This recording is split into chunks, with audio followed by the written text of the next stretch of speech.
We are live recording now.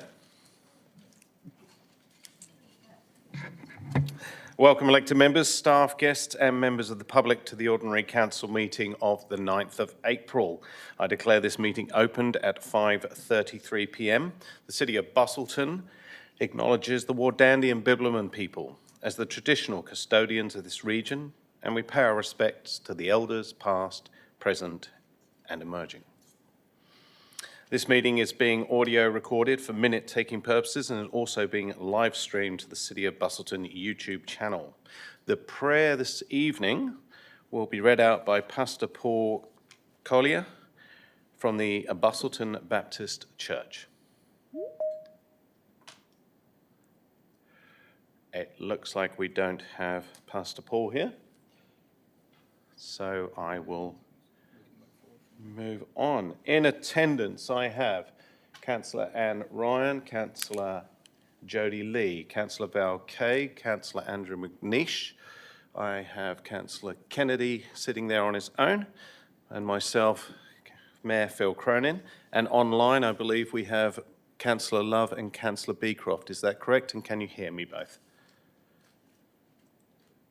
Yes, I can hear you, yes. Thank you, Councillor Beecroft. Councillor Love? I can hear you, thank you. Thank you. And we have apologies from Councillor Kate Cox. I have no approved leave of absence. I have no disclosures of interest. Is there any that wish to come in? No. Item 5.1 is responses to the previous questions taken on notice, and we have some questions that were taken on notice on the 26th of March 2025 meeting, the responses of which are now displayed on the screen and will be recorded in the minutes of this meeting.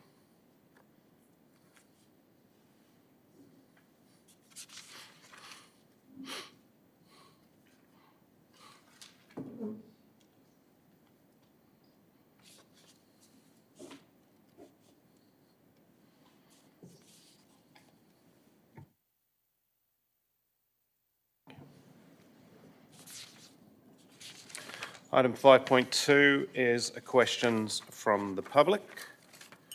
I'd like to take the opportunity to remind everyone that public question time is conducted according to the Council meetings, information sessions and decision-making process policy and the sitting standards or standing orders.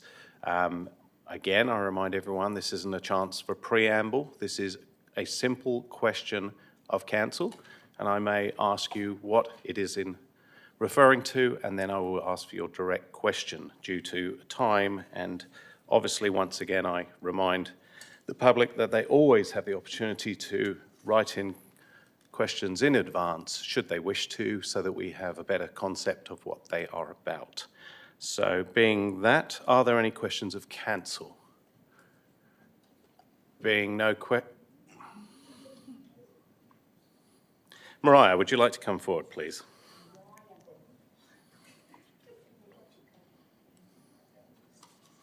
If you could state your name, where you're from, and what your question is about.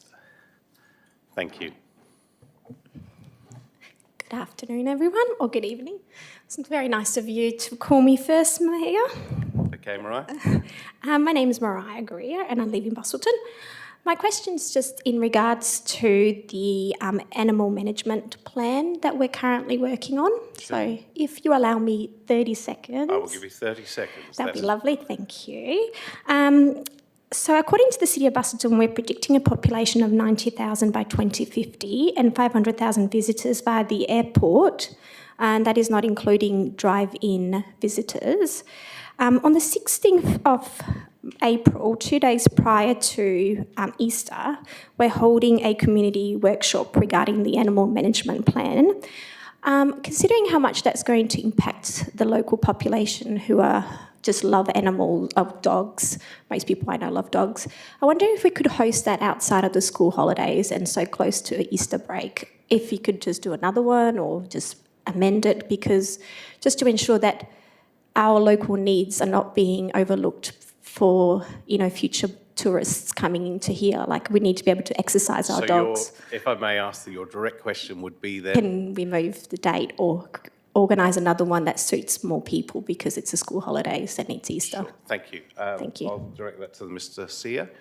Thank you. Thanks, Mariah, for the question. Obviously, trying to avoid school holidays as best we can is our aim for a lot of things, depending on where they're at, but we can certainly have a look at dates. I think, is this the second one, Mr. Barber? So there was one previously already, and this is the second one that's been advertised as well. The one previously so two was, workshops yes, so far. So yesterday. Unless there's a follow-up question. Yeah. Sorry, the one previously was yesterday, according to someone on Facebook. And So, I'm going to keep this to questions. so it's not a follow-up question. So it was yesterday. So considering how close it is to school holidays and Easter and how many people are busy at this time of the year, if we could have another one outside of school holidays and Easter, that's the question.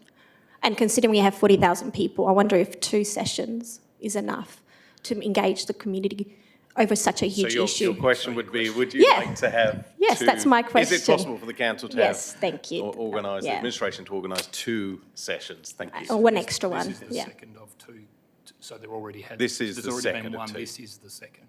Okay. Next week would be the second. There was one yesterday, yes. So I'm wondering if we could move the one next week or have another one outside of the school holidays, so close to Easter. It's 2 days before All right, Easter. so now your question is, can we move the second one?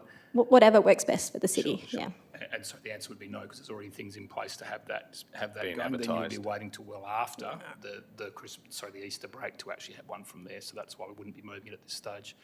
So would you do another one afterwards outside of the school I holidays? think the question was answered. So do you believe that's enough community involvement? Anyway, your third I guess question. it doesn't matter, does it? Thanks. Thank you for your questions, Mariah. Thank you. Next question. Please come forward, state your name and where you're from.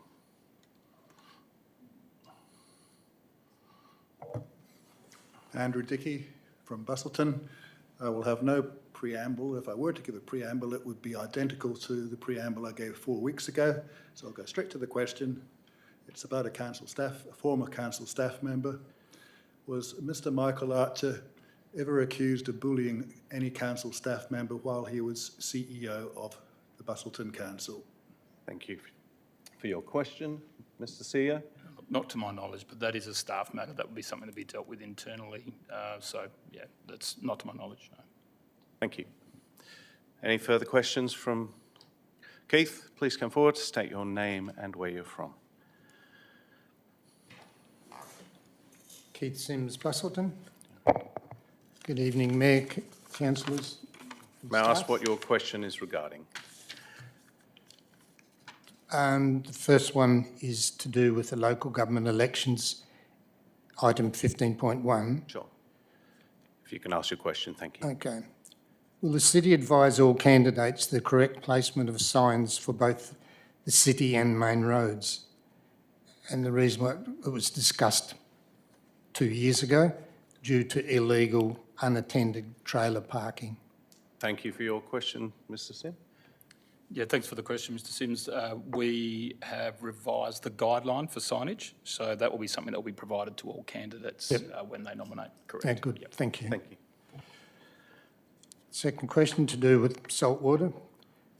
The city advised that due to previous incorrect advice, they will now be advertising the saltwater business case plan later in 2025. Question, why is that business plan being published after the anticipated construction completion, which is totally after the event? Mr. Sear? After the event of the, can I just clarify, sorry, after the completion of Yeah. the saltwater? Yes. The anticipation is that we would have that advertising out before the completion of the construction of the saltwater. Okay, Yep. because you did say it was Thank you. later in the year before, but that's fine, thank you. Thank you, Mr. Sim. So- Are there any further questions of public? Please come forward and state your name and where you're from. Couldn't see you there, Michelle. You're hidden behind Mr. Darby. That's not personal.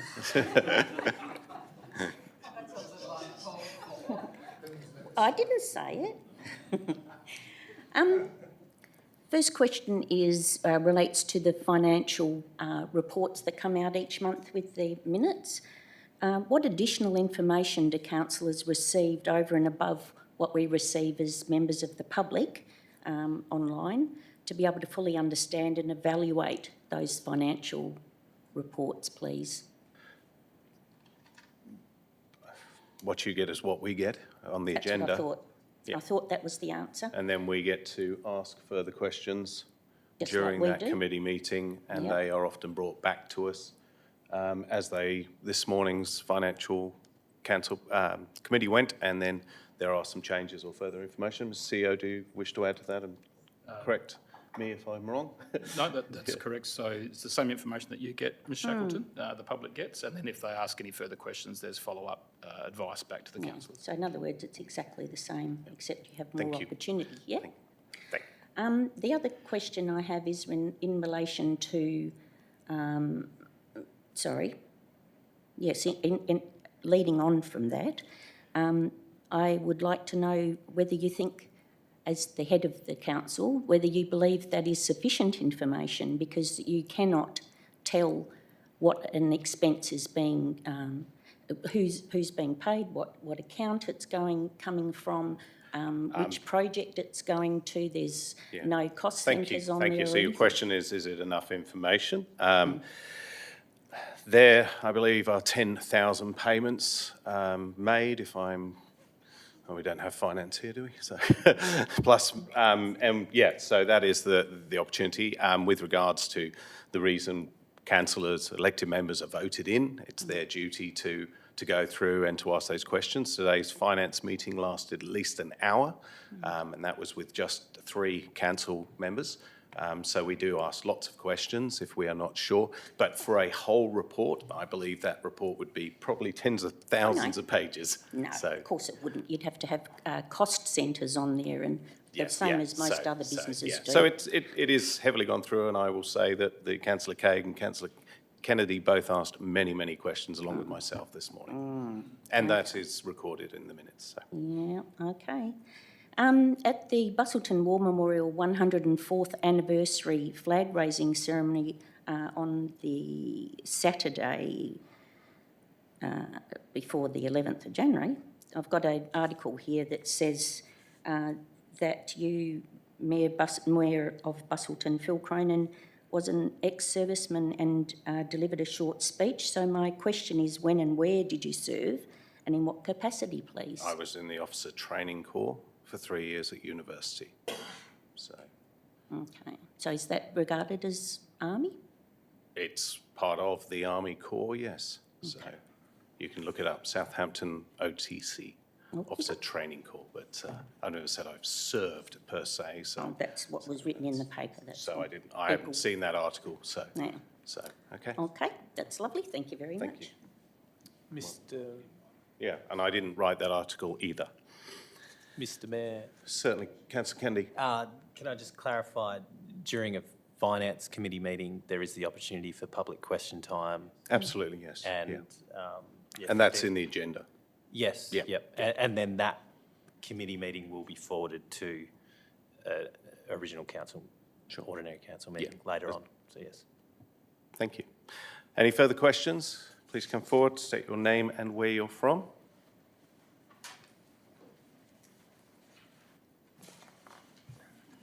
Hello, Darren Glover from Ambergate. Just a question to Council is, with regard to your code of conduct, is that in relation to the Local Government Act, or is that a separate policy altogether? I'll hand you the CEO. Clarify. Thanks for the question, Mr. Glover. So the code of conduct from the behaviour code of conduct or the rules of conduct? I'm not sure. I mean, you know, at the AGM we got given I guess it's like based on the Nolan principles in the UK. I guess you operate under that way. I'm not sure if you're familiar with that, but it's basically serving in public life. So with your AGM paperwork that we had, there was like your code of conduct in there. So I was just wondering if that's related to your own internal policies or if it's actually related to the Local Government Act 1995. Through the chair, thanks for the question. So it's both. So there's a slight little, so there's a standard rules that have to be committed to by the local government as per the Act, and then there's also the behaviours, and the behaviours can be dealt with by this council used to have a committee that dealt with behaviours, but now it's the full council that deal with behaviour complaints if they come through. And then there's also a code of conduct for staff as well, so that's a bit of a separate one. So there's a policy, and then the actual code of conduct itself, and then that's all ties in. It's the head of power is really within the Local Government Act. So it's yes, but there's some change. There's additional things that the council can bring in from a behaviours perspective if they choose. Okay. And ultimately, I guess Thank you. That was well, the question is that ultimately where does council account to? Is it the Auditor General? Is that correct? No, the Auditor General is the vehicle that does the audits. Right. There's two elements of the code. One that can be considered a minor breach under the Act, which would then go back through at this point to the standards panel, which will be changing in the future. Yeah. The other part of it is the behaviours. So they're the more, not as serious, I suppose you could treat it as, and they're dealt with internally by the council themselves, where they make a decision on whether somebody needs to apologise or something along those lines. So there's sort of two parts to it. So you see one is about behaviours and the other one's about the rules of conduct. Okay. So you'll see that if you have a look at the code online, it's available on our website, as well as the policy. If you have a look at those, that'll step that out for you. Okay, thanks for that. Great. Thank you. Cheers. Are there any further questions? Move on to item 8.1. That the minutes of the ordinary council meeting held on the 26th of March 2025 be confirmed as a true and correct record. Do I have a mover? Moved Councillor Ryan, seconded Councillor Craig. Is there any opposition?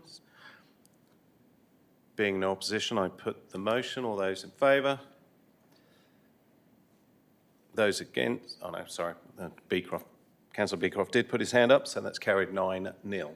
8-0, sorry. Yes, Councillor Cox is not here. Apologies.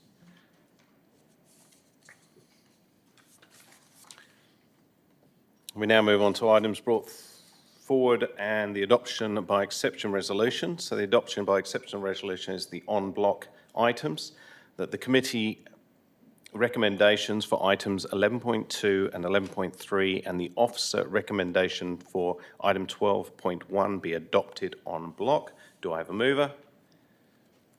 Moved Councillor Lee, seconded Councillor Love. Is there any opposition? Being no opposition, I put the motion. All those in favour? Carried 8-0. Now we move on to items to be dealt with separate resolution. We have item 14.1, which is the budget amendment for the BMRA mobile passenger ramp. We're requiring an absolute majority. Do I have a mover? Moved Councillor Lee, seconded Councillor Love. Is there any opposition? Being no opposition, I put the motion. All those in favour? Carried 8-0, absolute majority.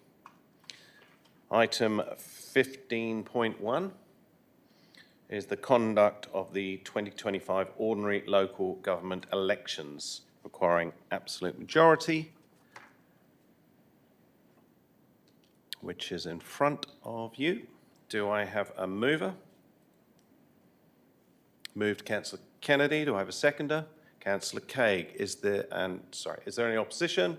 There is opposition. Therefore, Councillor Kennedy, do you wish to put your motion? I'll just move as written, thank you. Thank you very much. Councillor Craig, reserve your right. Okay. Sorry, I should have asked, do you wish to speak to your motion? Now, you've put your motion. Is that correct? No, thank you. I'll move as Okay. speak to it as written. Sorry, and you've reserved your right. Opposition? Speaker against? Councillor McNeish. Thanks, Chair. Speaking against because I was initially quite confronted with the cost, the estimated cost of conducting an election, nearly $200,000. And I've been out of the game of running elections for a long time, and boy, I thought surely there could be a better way, perhaps a cheaper way, and we've had some discussion on it this afternoon, and I've learned a few things, which is excellent. but I foreshadowed, I had previously foreshadowed an alternative motion, which if, okay, we could put on the screen, because once foreshadowed, I think these things need to be followed through as foreshadowed and presented. And that it is that no decision be made at this juncture with this item to be reconsidered in the receipt of the following information, which is, well, people can read it on the screen, their own dot point, the 3 dot points there. And perhaps it would be good to get... Point of order, sorry, through the chair. Sorry, Councillor Love. Oh, she can't see it? As being online, is there possibility for that to get emailed to Councillor Beecroft and myself, just so that I can read the actual wording? Yes. Perhaps I'll read it out then, Councillor Love. You make a good point. Can we just... In not being here. So the first dot point, well, let me read it out. Yeah, Sure. That no decision be made at this juncture with the item to be reconsidered upon the receipt of the following. Dot point 1, factual/referenced data on participation rates for postal versus in-person elections. Dot point 2, cost estimate/details of conducting in-person election. Dot point 3, likely uptake of electoral staffing by general community members, in brackets, where local government staff are possibly conflicted and hence be unavailable, close brackets. So my reasons were to explore options that give the council the context upon which to make this important decision in our democratic process. There were some very good comments in response to this alternative that came to light today, and perhaps I'd invite the CEO to make a comment on the practicalities and the timing of appointing an alternative returning officer through the Electoral Commission should the council wish to go down this alternative path, because there could be some problems with that. So it would be wise for the council to take that advice. But other than that, I would commend this to the council should there be sufficient time and should there be sufficient worth in pursuing this extra information. And I'd like to hear the CEO's comments about those two things. Thank you. Thank you, Councillor Manish. Do I have speaker 4?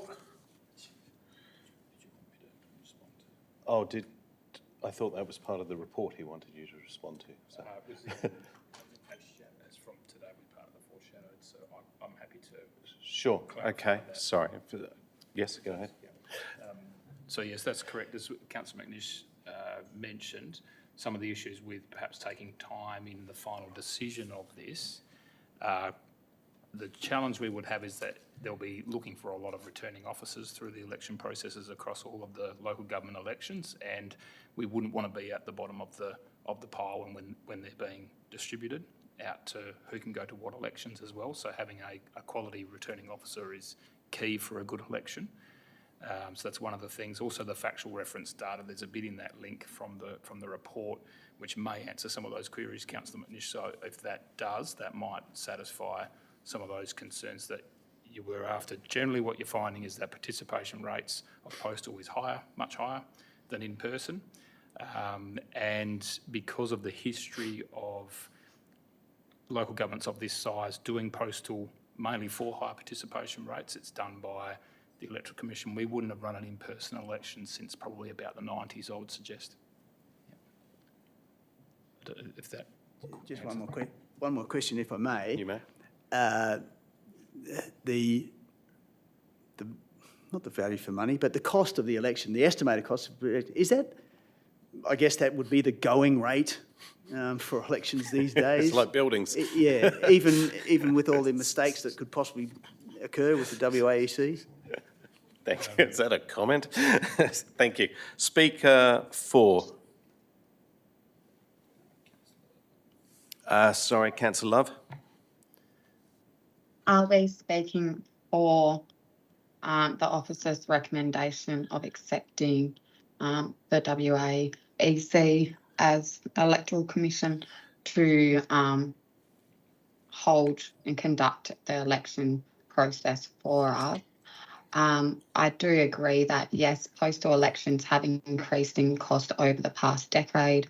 However, these costs reflect inflation, growing populations, and the added complexity introduced by the optional preferential voting system that was introduced in 2023.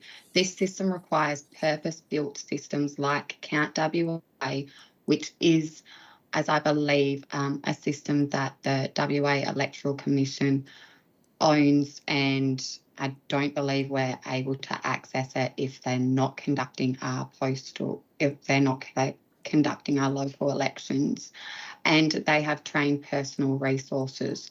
The WAEC is best equipped to deliver this process for us.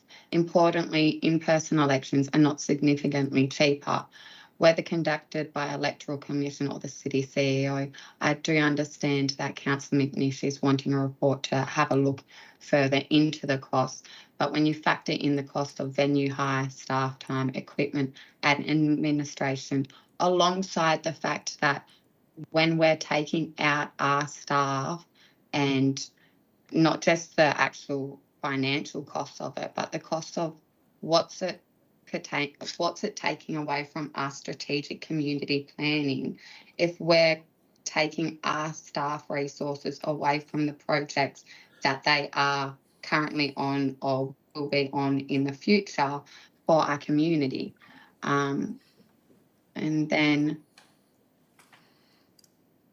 what do we get for the marginal differences?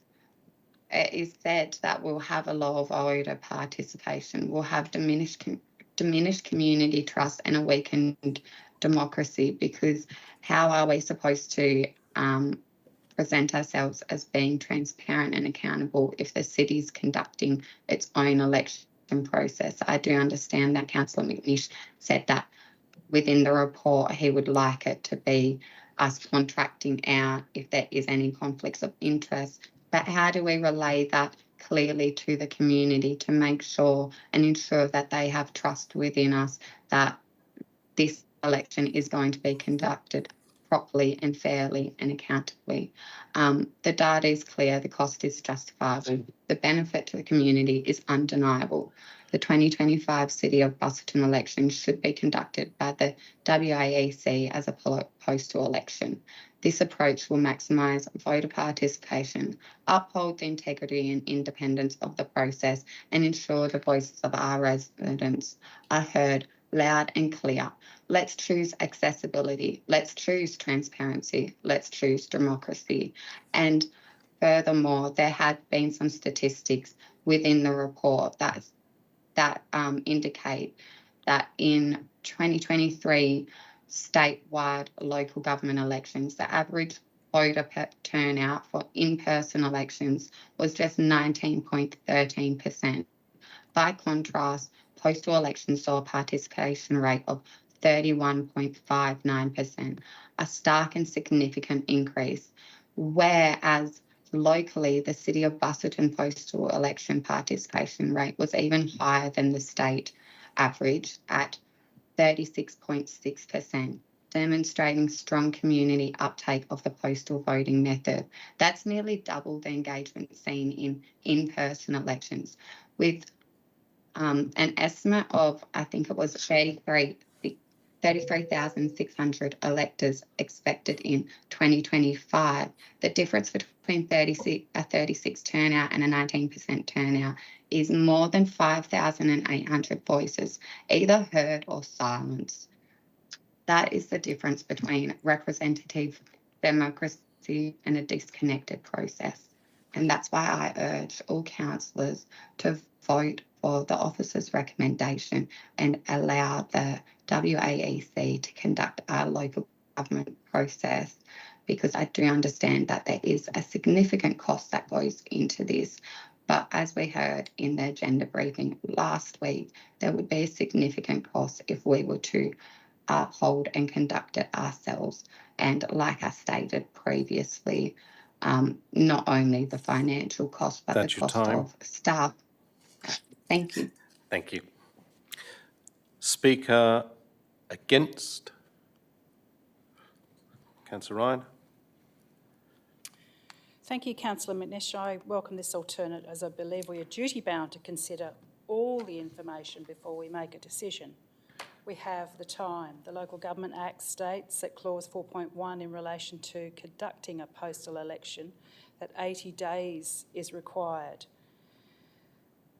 Is a required time that we must give the Electoral Commissioner. By my reckoning, I am blonde, however, but we have 175 days still remaining until the end of September. The Local Government Act does not require us to use the WAEC. There are companies that can conduct an in-person election, allowing postal votes where requested. This should be explored, especially in relation to costs, so we can, as the Act suggests, facilitate communications with the community about the council decisions. About the facts in relation to voter turnouts and anything else, because, as I've said previously, you don't know what you don't know. Given all the information, we would then be able to go back to the community and explain why these things cost so much, be aware of all the facts and be confident moving forward. The Electoral Commission is in a state of flux, I'm being nice, at the moment, and if there are any possible alternative companies, then I believe it's incumbent on us to explore them.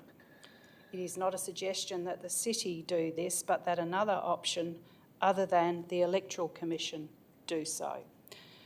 And I have been advised earlier today that Waroona are also considering an in-house arrangement, so other councils are also asking the question. Councillors, I'm not suggesting that this isn't the best option, that we use the Electoral Commission. I'm asking for further information, that's all. Thank you. Thank you, Councillor Ryan. Speaker 4. Speaker 4?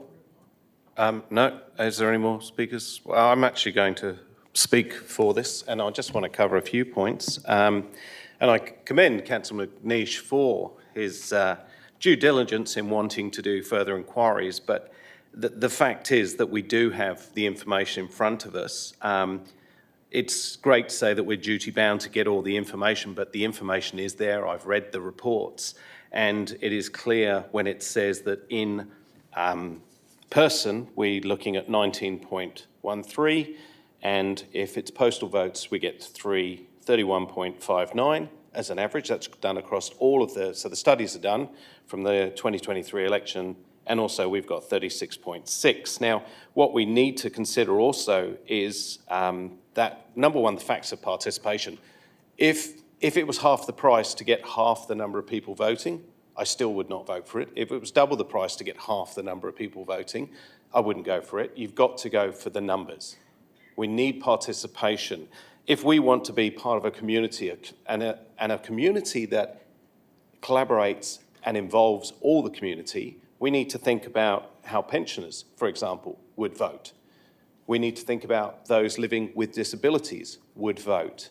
And it's all well and good to say, well, they'll get a postal vote, but that will increase the fee. And it was also, who would do the postal vote? We would have to do it. So staff would now be taken out to do it. I guess the key here is asking an officer to do a report for the sake of maybe getting some different information back from the information that we currently are making a decision on. We would never make decisions. The stats, the facts are clearly stated. So councillors, if you vote against this recommendation, you are voting against our community, our ratepayers, having a greater opportunity of a say. 34% of our rates notices are sent outside of the city of Busselton. That means 34% of our ratepayers would have to apply, should they wish to vote, for a postal vote if they were not here on the day.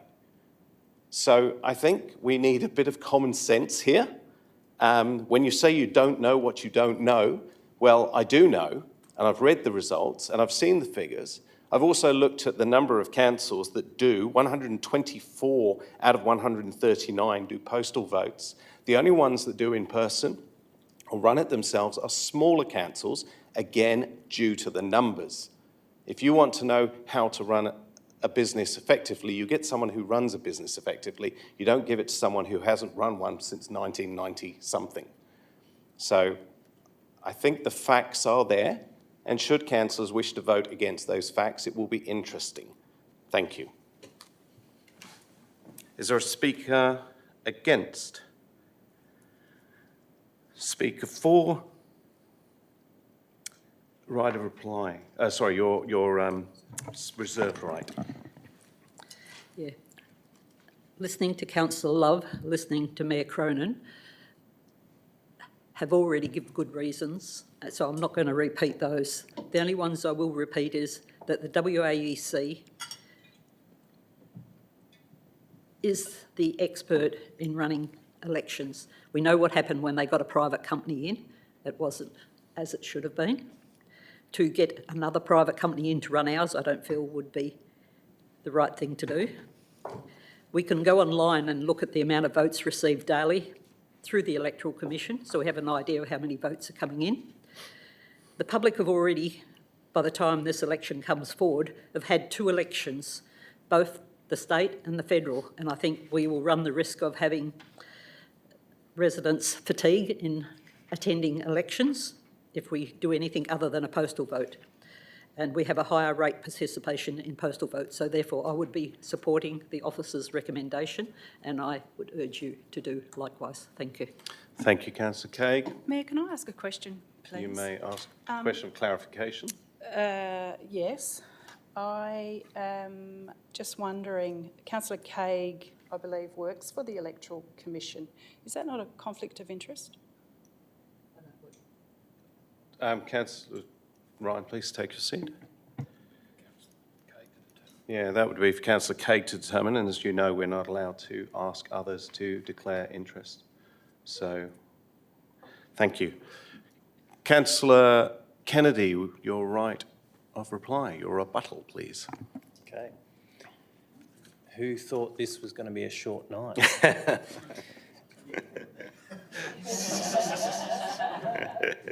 I believe every point has been raised tonight, and the most important point is voters' participation over cost. And the the postal voting would make participation rates higher, so I'm all for that. Thank you, councillors.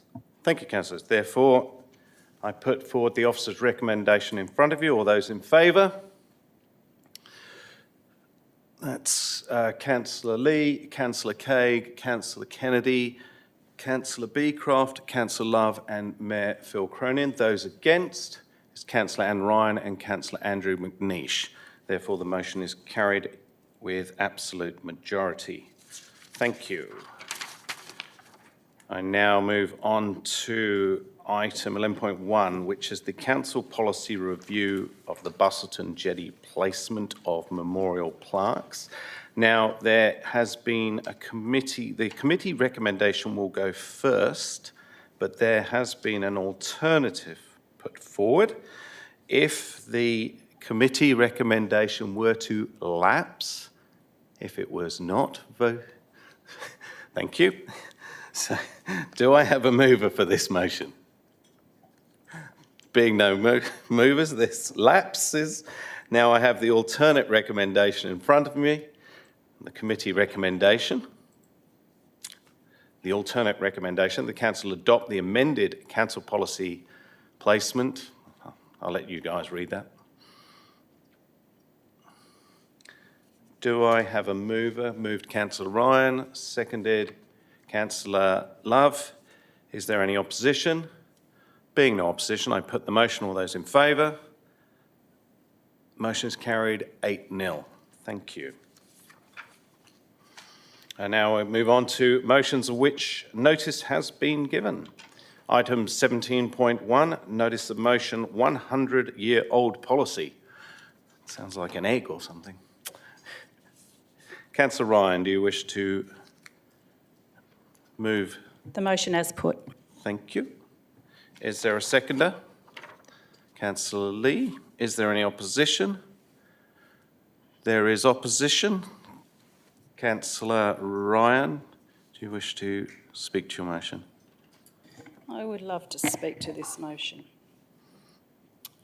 Councillors, I believe this policy is one of the most important that I've put forward to now, and I've done a number of them.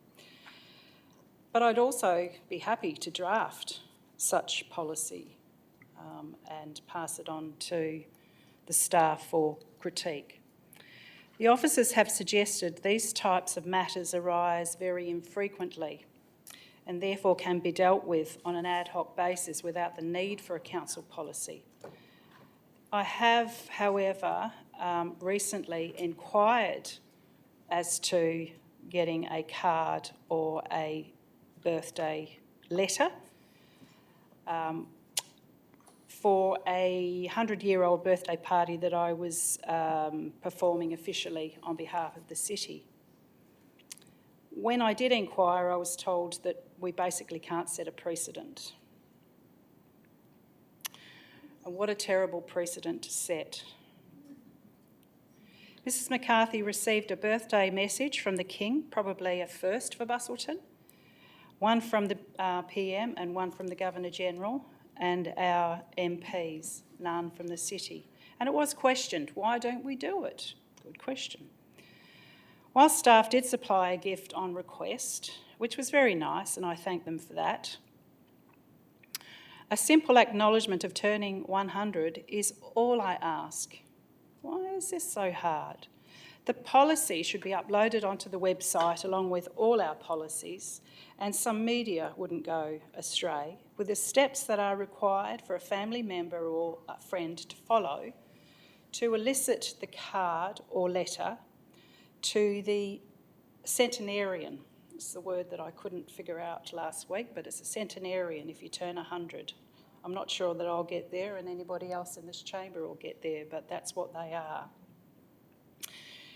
Those processes are on the Australian government's website, so I'm sure it's not hard to follow something such as that. Councillor, surely a 100-year-old's contribution by a member of our community would be proportionate and fitting. To have a letter from the City of Busselton along with other dignitaries is not a lot to ask. In the staff comments, it states officers appreciate the desire to offer congratulatory messages or gifts for these kinds of occasions, but do not believe that a council policy is warranted.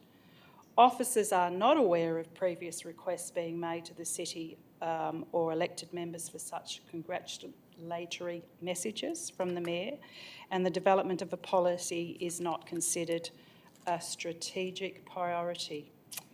That comment blows me away.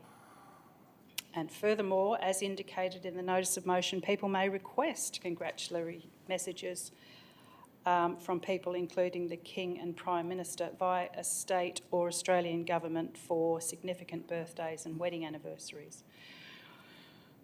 What a sad indictment of a simple congratulatory, I'm having problems getting that word out tonight, birthday message to someone who has probably spent an inordinate amount of time helping the community, paid a great deal of rates and deserves simple recognition. Councillors, I urge you to vote for this policy to formally acknowledge this momentous occasion on behalf of the council, that's you. As an aside, I think we would probably be the first in local government, although I can't be sure of that. But let's be leaders, not followers, on such a minor but momentous issue. Thank you. Thank you, Councillor Ryan. Councillor Lee? Sorry, I had a question. Sorry. Can I just, can I ask Councillor Ryan, see a report back at the next council meeting with a policy to acknowledge. The word acknowledge, you talked in your speech about a letter. A card or a letter. A card or a letter. Yeah. Thank you. I'll reserve my right, thank you. Thank you. Speaker against? Councillor Kennedy. Thank you, Mr Mayor and Councillor Ryan, for bringing this to Council. My main reason for speaking against this is that this service is already offered by the Office of the Governor. One can request a congratulatory message and you'll get one from the King, the Governor-General, the Governor, the Prime Minister, and there's a few other dignitaries there. So I believe if we wanted the Mayor or President of the local government to also send out a dignitary letter, we should advocate to the offices of the Governor for the local government leader to also be included on that congratulatory list. Councillors, we must be aware that of cost shifting, as we spoke today. We need to be aware of when state government pushes services onto the local government, and we must also not have redundant services that are already offered. Sorry, can I ask that the gallery please be quiet during debate? Thank you. Otherwise, you're welcome to leave. And Councillor Ryan, you mentioned that the officers said we mustn't set a precedent, and that falls back onto that we should direct them to where this service is offered. The motion isn't exactly promoting this service either. It's simply constructing a policy, and considering this isn't a frequent service that is requested, I'm struggling to see why we need to create a policy. We have many other things that we could be doing, and I believe ad hoc requests, we can deal with them at the moment. So in closing, I don't think it's necessary to have a policy on this. And I think we'd be better directing constituents to the appropriate service that is already provided. Thank you, councillors.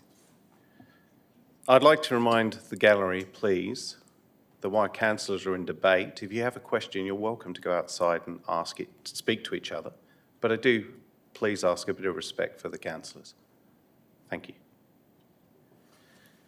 Speaker 4.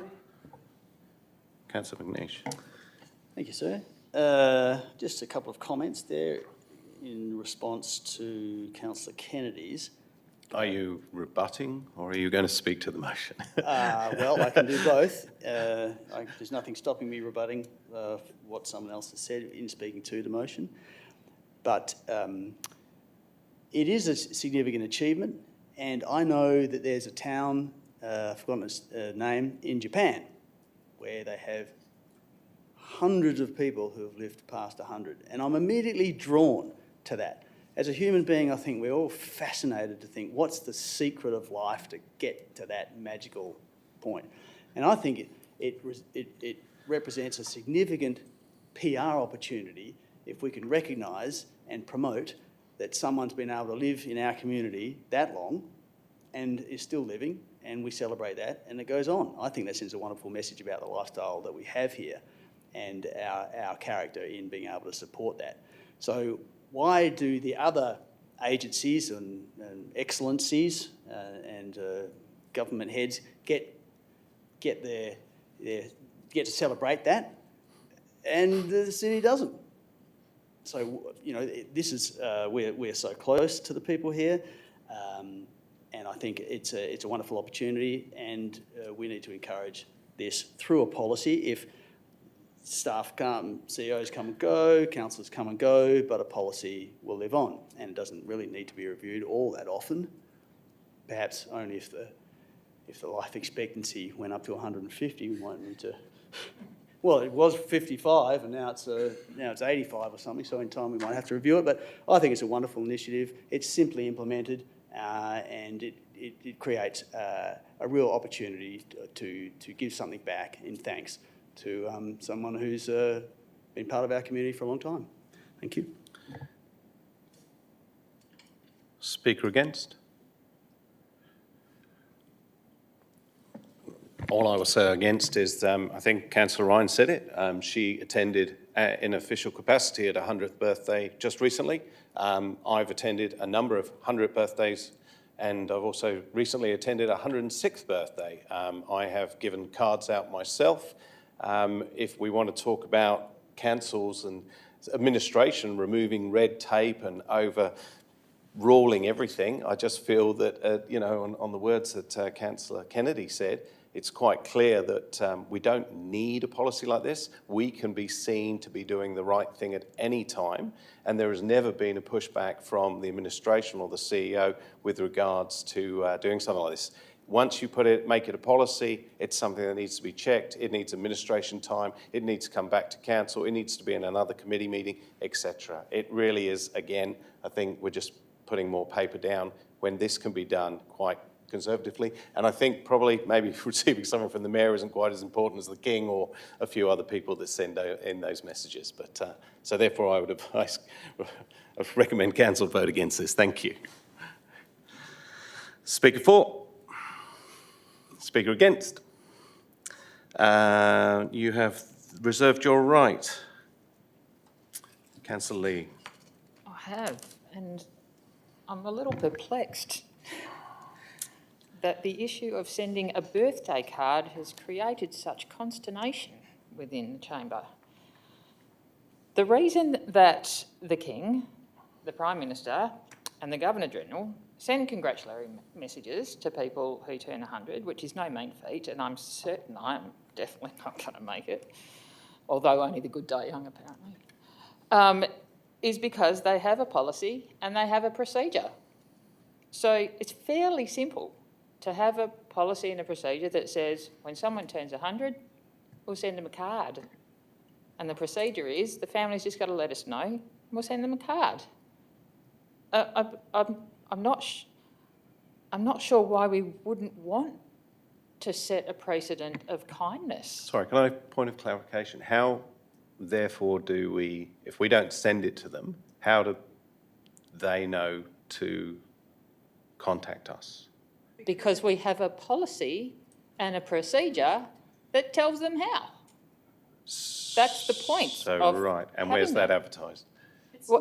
It's not yet because we don't have one. Right, okay. Which is why Sure. they don't Okay, ask. Thank you. So I just wanted to ask a question. I hope that's clarified it because I think I'm missing something. We are able to and must advocate for our community. Surely we want to strive to be a compassionate community. I'm not sure if someone called and said, could I have a birthday card for my great-grandmother who's turning 100? Well, we would say, no, it's just not in our policy. I am sorry, I am genuinely perplexed by this because it's a very simple, very kind thing for us to be able to do to recognise people in our community, and I think it's a little bit mean-spirited if you vote against it. But I'm not trying... Oh, yes, I am trying to persuade you. All right, thank you.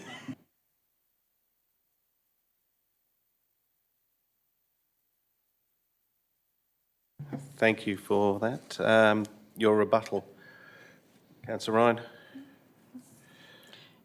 Thank you, Councillor Lee and Councillor McNish. It isn't necessary, Councillor Kennedy, but it's just simply nice, as Councillor Lee said. And I'm not sure why we would need a committee meeting, Mayor. I never put that in my notice of motion. I don't believe we need a committee to simply acknowledge... I never said it'd be in a committee meeting. You did. It would go to policy committee. It would... You said... Please. No, I said it would go to the committee. You didn't. Yes, I did. Well, anyway. You can have a look on the recording later. You didn't. And Mayor, I had pushback. I did. I got a nice present. Yes, I did. But I was told we don't give out cards and we don't give out letters because it would set a precedent. So tonight, I would like to set precedent and have probably the naming of the policy something different, but I'd like to have this policy adopted, and I seek your support. Thank you. Thank you. Therefore, I put the motion in front of us. Those for? That's Councillor Beecroft, Councillor Love, Councillor Ryan, Councillor Lee, Councillor Cagg, Councillor McNeish. Those against, Councillor Kennedy and Councillor Cronin. Thank you. That's carried 6-2. Next item. If I may. No. Moving on to the next item. Item 17.2 is the Notice of Motion Public Transport Authority Survey. I'd like to ask a question, if I may. Regarding what, Councillor? The last item. The last item has just been voted on. I know, but I'd still like to ask a question. I'm not accepting your Or- question. or the Thank you. The question is, I'm not accepting your question. Please take your will seat, you be Councillor signing Ryan. the card or the letter when it is going out? Well, I guess I will be, won't I? Right. Item 17.2, Notice of Motion Public Transport Authority Survey. Councillor Love, do you wish to put your motion? Yes, I would like to put the motion that the council requests the CEO to engage with the Public Transport Authority, PTA, to survey and assess current and future public transport demands across the city of Busselton with a view to increasing the provision of services. Thank you. Do I have a seconder? Seconded, Councillor Kennedy. Is there any opposition? There is opposition. Councillor Love, would you like to speak to your motion? Yes, I will. Public transport is more than a service. It's a social equaliser, an enabler of economic growth and a cornerstone of sustainable development. And right now in the city of Busselton, we're falling short. Our community is growing and growing fast. According to the city's most recent local planning strategy, our population is projected to reach 90,000 by 2050. In the 2023 and 2024 financial year alone, we saw a record number of development applications processed. The demand is here, the development is here, but the public transport, it's stuck in the past. Last time that the public transport service had been upped had been back in 2019, I believe, 6 years ago, when they added the additional bus service. Busselton, our local bus provider, operates just 3 town routes, 6 days a week. That's the same number we had only 16 years ago, back when I was catching the bus as a child, with the additional VAS detour added onto, I believe it's the Dunsborough route.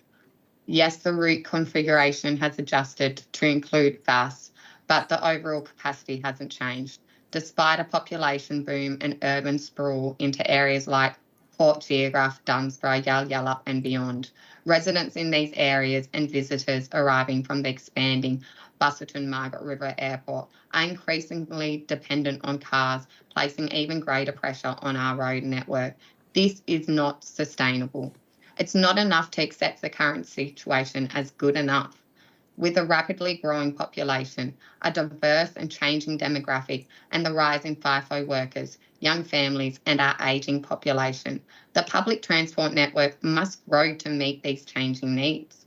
This is why we're asking the council to request the CEO to formally engage the Public Transport Authority to conduct a comprehensive survey and review to assess current service gaps and model future demand.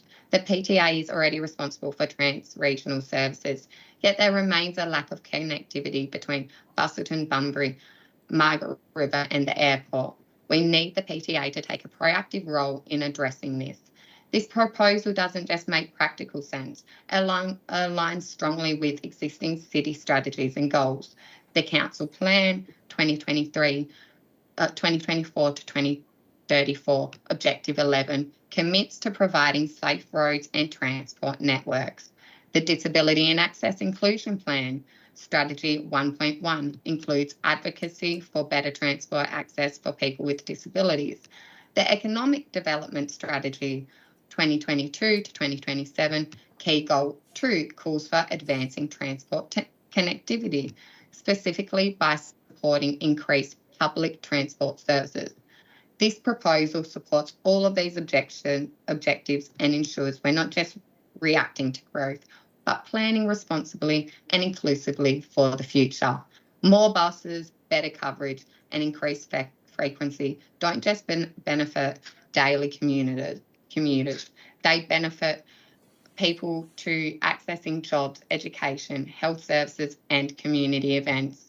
They reduce congestion, lower emissions, and increase accessibility for those who can't or don't drive. This is especially vital in a regional city like ours, where mobility shouldn't determine opportunity.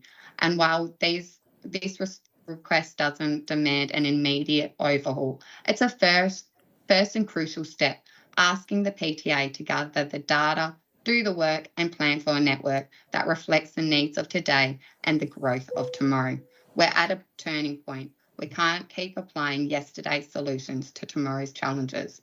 Let's give our growing population the infrastructure it needs. Let's advocate for accessible, equitable, and connected communities.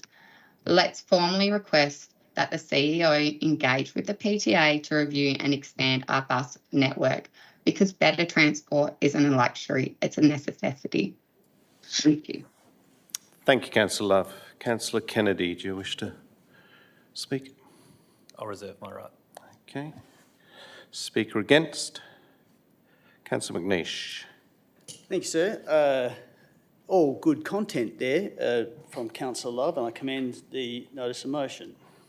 However, I speak against and foreshadow an alternative that would read: the PTA's Southwest Regional Director or equivalent be requested to attend a briefing session similar to such proposed in Council Resolution 2503/63, which talked about bringing other agency decision makers for the region to sit here and engage with the elected members in person, so we can ask them all about things that come up in conversation, and much of the content that Councillor Love just mentioned. All great stuff.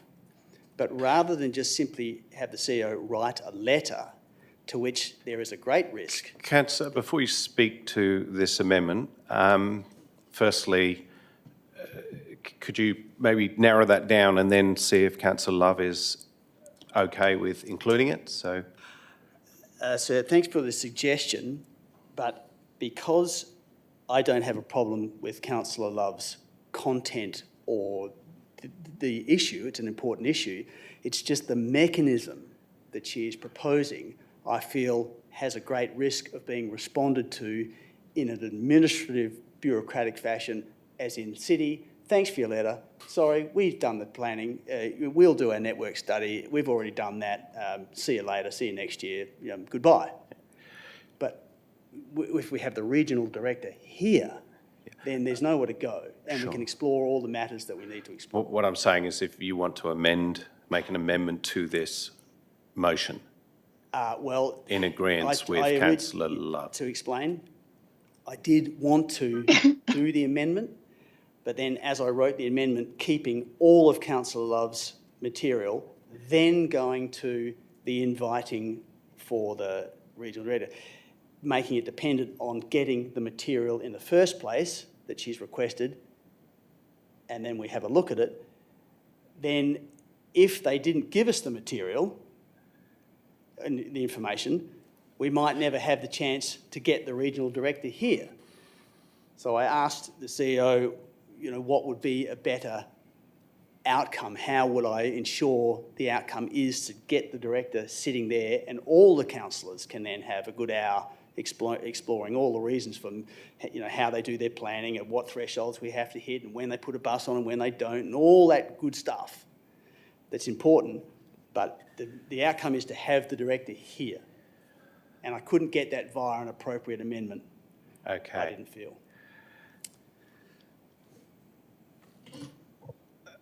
Thank you. Speaker for? Speaker against? Right of Councillor Kennedy, you reserved your right. Can I have a question first? You may ask a question. To Councillor McNish. Would you be happy in your motion to also include this failing a decline of the invitation to attend the city? Yes, I would. I mean, getting the regional director here, or who equivalent decision maker, is the primary objective. But if we can't do that for some reason they decline, then sure, we explore other options to prosecute Councillor Love's motive. Yep. Sure. Councillor Love, your rebuttal.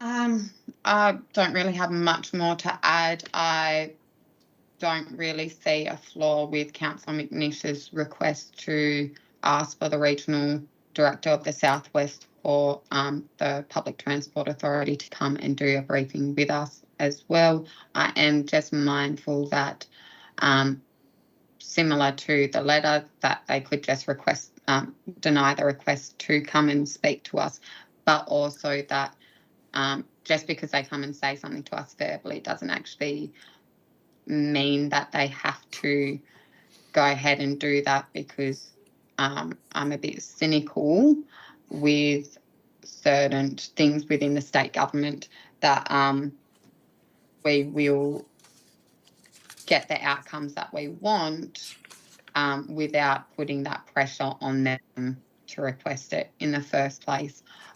So it is a bit hard to really say much against the foreshadowed alternative, just as I can't actually see it word for word myself, being online.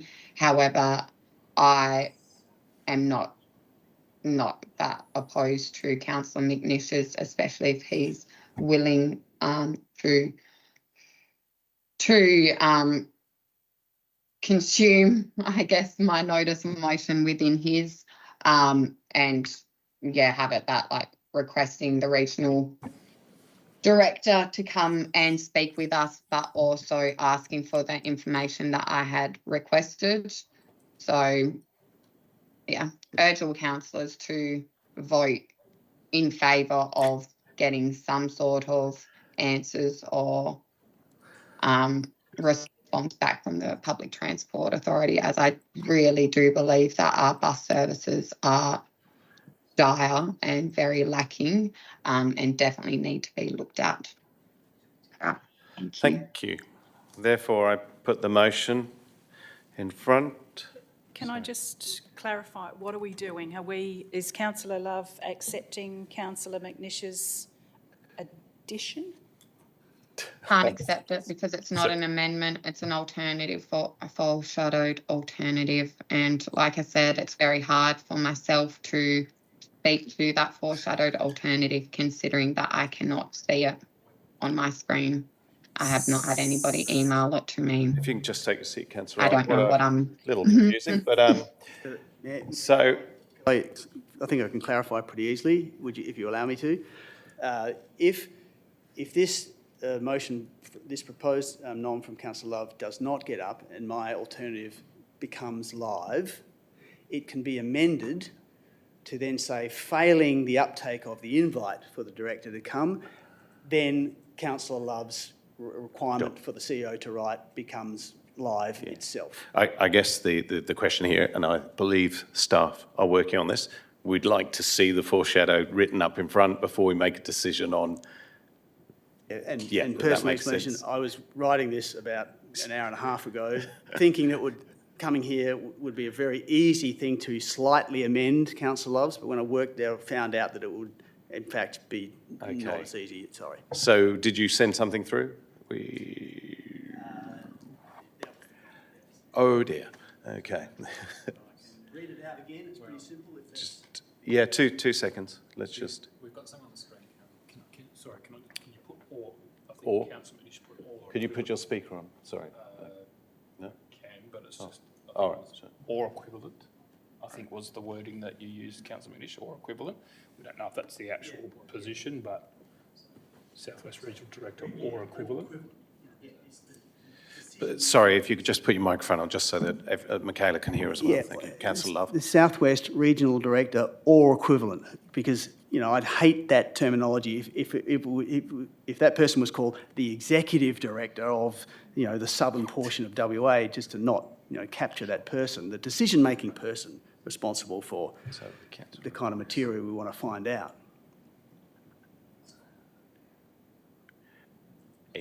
That's your final. Now, the council can see equivalent of the PDA to attend a briefing session similar to such proposed in C2503/63. This is where the council has determined we want to see these people and we want to get them here. And Cool. Are councillors happy? Are there any questions on that? Could one of the staff, if you're finished writing it up, just email it through to myself and Councillor Bearcroft? We'll just give you a couple of minutes. Can I ask you, sir, that if Councillor Love's happy, we put the next sentence, you know, failing the uptake of the invitation, that the CEO be requested to write, which is Councillor Love's. Which is the initial Councillor Love's. Thank you. Okay. And point of clarification, Certainly. are you adding that in now, Councillor McNish? Would you be happy I do that? I'm very happy to do that. Yeah, Cut and paste that. yeah, if you're happy to do that in your alternative. Sorry, do you have a just question, saves us. Councillor Beecroft? No, I thought your hand went up. No, okay, thanks. Sorry. It just saves the back All and right, forth what we'll with the do voting. is we will put this together. We will take a screenshot. We will send it to both Councillor Beecroft and yourself. Then we will vote on this current motion.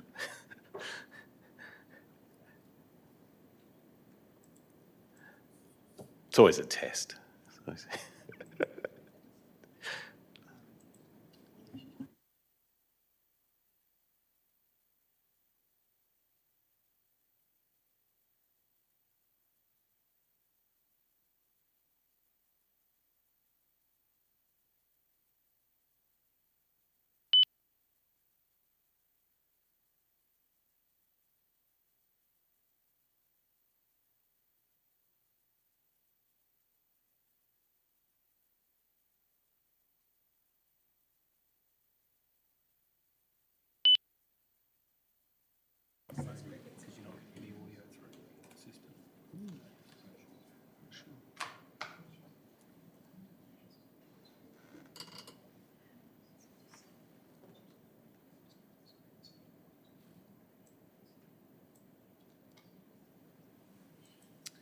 Have we able to send that through? Councillor McNish, are you happy just to confirm with what's on the screen that you're comfortable with that?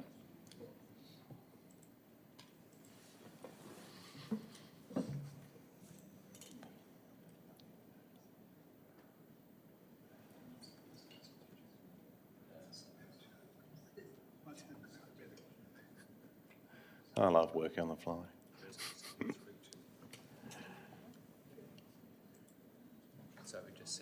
Councillor Manish?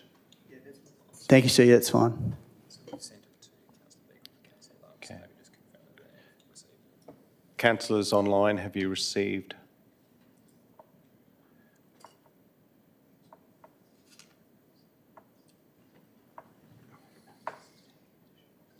I still haven't received it, but it might just be a bit. I now have. Okay.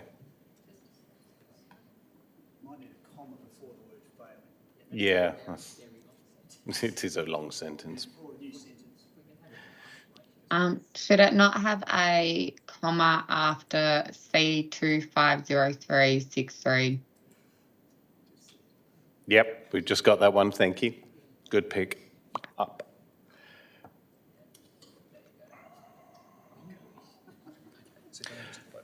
Okay, so firstly, I'll vote on the substantive. All those in favour?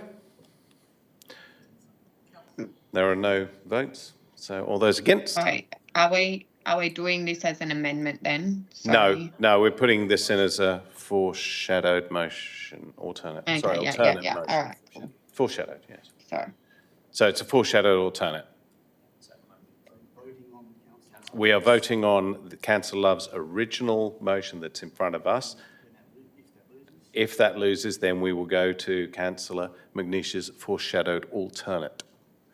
Therefore, I put the vote. All those in favour? All those against? Unfortunately, Councillor Love, you've lost that 8-0. 0-H, shall I say. Okay, now, Councillor McNeish, do you wish to put your... As written, and commending Councillor Love for her efforts on this. Thank you. Seconder? I'll second it. Okay, is there any opposition? Being no opposition, I put the motion. All those in favour? And that is carried 8-0. Thank you.